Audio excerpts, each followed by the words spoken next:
Joining us now to discuss that and so much more, Utah Congressman Burgess Owens. Sir, welcome to National Report. Thanks for coming on. Of course, good morning. The end of the Russia-Ukraine war could be nearing.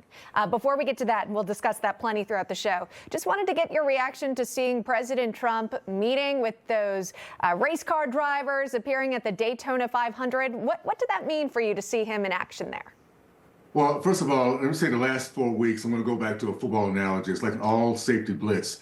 It is exciting to see a president with this kind of energy. He's bringing us together. Our country is based on what we the people do. We might be different and have differences in the way we approach things, but we want to have certain things that we can believe in common. One is we want to believe that we're confident in ourselves, that we have respect around the country, and that we have a president who cares about all of us. And that's what we have right now. It's a very good feeling. I'm excited about being part of it. And just hold on to our seats. We're only within the first 4 weeks. It's amazing what this president's done already. Yeah, Congressman, you talk about a blitz.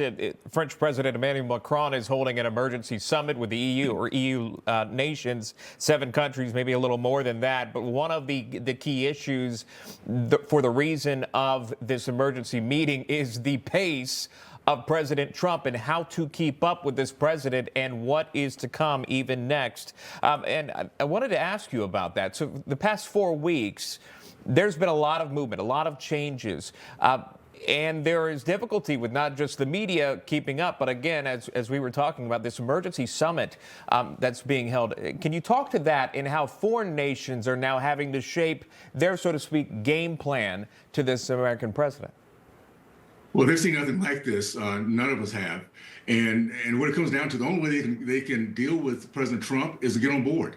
We have a country that is the greatest in the history of mankind. We have powers, we have influence, we have things we can do to really lead our entire world into a more free environment. And that's what he's going to be doing. So there's nothing they can do to slow him down. He has a mission. It's obvious that he's very serious about it this time. And he came into this administration very wise, understanding what the roadblocks are, how this place works, and he's changing us into generational change in terms of how government will work with we the people moving forward. I'm excited about it, and I think again we're seeing something that many Americans wish they could be alive to see today as we transform our country back to what our founders saw us as from the very beginning. Yeah, putting America first has been a trend throughout the first Trump administration, and it definitely continues on into his second one.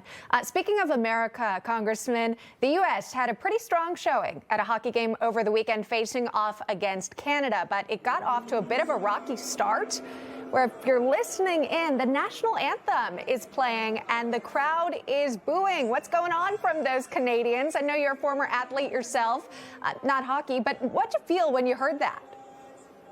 Well, I'll tell you, the result was what you saw as this process started, the game started.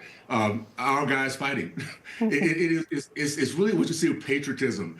You know, don't put us down, don't demean us. And we're finally seeing what it looks like with these young men who says, you know what, we're going to go out there and kick butt. And that's what they did. So it's great to see this whole process. What I'm excited about more than anything else is young men being patriotic again and wanting to come and fight for our country and win for our country, men and women, young men and women. So it's an exciting process to see that happen right now. Yeah, 3 fights, I think, in just 9 seconds right after that. Not to mention the United States. Yes, they did go on to win that match. Wanted to finally ask you about DOGE. There seems to be a lot of pushback about advisors helping the president find government wasteful spending and to get rid of it. There's a lot of talk about federal positions or federal employees that may be losing their job or are losing their job because this president, this administration is trying to save the taxpayers' money. But the Democrats, it seems, are against that. Is that a winning strategy? It's not, because American people are tired of working hard and finding out there's no return on investment. What we're seeing right now is what's called accountability.